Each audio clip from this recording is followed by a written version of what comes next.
Happy Sunday, everyone. Hope you all had a great week.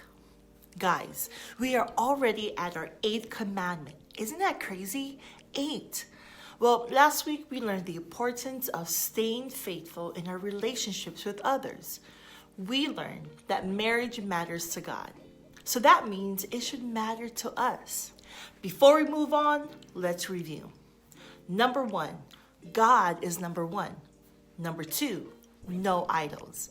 Number 3, do not misuse God's name. Number 4, keep the Lord's Day holy. Number 5, honor your mother and father. Number 6, do not murder. Number 7, do not commit adultery. And number 8, wait, let me ask you guys a serious question. Have you ever stole before? Have you ever seen anyone steal something before? You know, like take something without asking? Or say you're in the store and you just take something without paying for it. That's called stealing. And that's our number 8 commandment. Do not steal. So let's check out our Bible story to learn more about it. Today's Bible story is found in Joshua chapter 7. The Israelites had just rushed into the city of Jericho and defeated their army. Then they celebrated this amazing victory that God had brought to them. God had also commanded, as they went through the city, they were to gather up all of the gold and silver and other valuables. They were instructed to either bring the items to the temple as an offering or destroy them. God warned them that if they took anything for themselves, they would be Destroyed. There was a certain man named Achan who heard the command but decided not to obey. He thought to himself, "This is a big city with a whole lot of gold and silver. Nobody's going to miss a little bit of it. I could take some for myself, hide it, and no one will ever know." Achan gathered up some of the gold and silver and buried it underneath his tent. He thought he was pretty clever and assumed that no one would ever know. But someone did know. Someone saw what Achan had done, and he was very sad. Do you know who that someone was, kids? God. Achan thought he was getting away with stealing all of the valuables. But God saw what he had done. God was so angry that he pulled back his protection from the army of Israel. When they went into their next battle against a very small army, they were surprisingly beaten big time. Joshua, the leader of the Israelites, prayed and asked God why this was happening to them. God told Joshua that someone had stolen the things that were supposed to be set apart for the Lord. The next day, Joshua called every tribe of Israel to report to him. God revealed to Joshua that Achan was the man who had stolen the gold and silver. Achan told Joshua that the valuables were buried beneath his tent. Joshua asked Achan, "Why have you brought this trouble on us?" They dug up the gold and silver and they ordered Achan and his entire family to be put to death. Wow, Achan thought he was going to get away with the sin and hide it.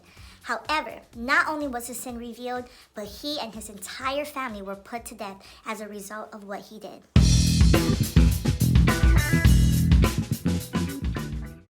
Psst. Hey, how many of you guys are gamers? Yeah, me too. I love to play video games so much that in fact, I have to get the latest, greatest headphones. And I had to get them as soon as they came out. Well, sadly, I didn't have enough money to buy it when I went to the store, but I wasn't going to let that stop me. I took it anyways. I mean, I had to have it. I probably wouldn't have had enough time to go home, get the money, and come back to the store before they were sold out. So I had to take matters into my own hands. Okay, boys and girls, you have to know that I actually did pay for this headphone. I didn't steal it. In fact, stealing is a sin we're learning about today. It's the 8th commandment. Don't steal. Stealing shows I really don't trust God. When you steal, it shows that you trust yourself more than God. When you want or need something and you feel like you have to steal it, you're saying, God, I don't trust that you'll provide what I need. I don't trust you, so I'm just going to take things into my own hands. that is absolutely the wrong way to think. God will always take care of your needs. The Bible says in Philippians 4:19, and this same God who takes care of me will supply all of your needs. God will supply your needs. You don't have to worry about that. He will take care of you. If you have a need, He can provide it. You don't have to take over for Him, and you definitely don't have to steal to get what you need.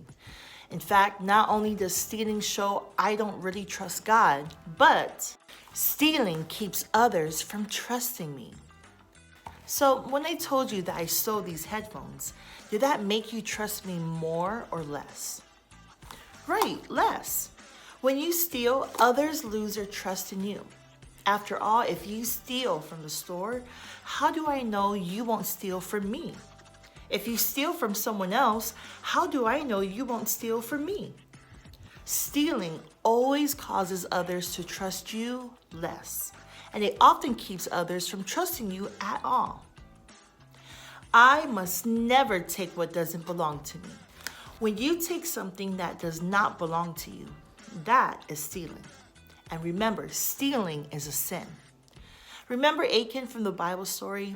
He stole and his sin cost him his life. Well, you might think, Well, that was back in the Bible times, a long time ago. Things are different now. If I steal, I'm not going to die. It's not going to cost me that much. well, you might not die right then and there if you steal a candy bar from the store, but the Bible says that the price for sin, which includes stealing, is pretty high. In fact, it says the wages of sin is death. This is referring to hell, an eternity of separation from God. It's a high price that God doesn't want us to have to pay. It's so important to always remember that no matter how much we may want something or even need something, we must never take what does not belong to us, no matter what. We need to follow the 8th commandment and don't steal. Remember, kids, these commandments are here to help us live our life to honor God and others. So join me next week for commandment number 9. We're almost done. And don't forget, kids, Sundays are open here at Hilltop for you. Come and visit us every Sunday at 10 a.m. We would love to see you guys. Alrighty, I hope you guys have a great rest of your Sunday, and I'll see you guys next week. Bye.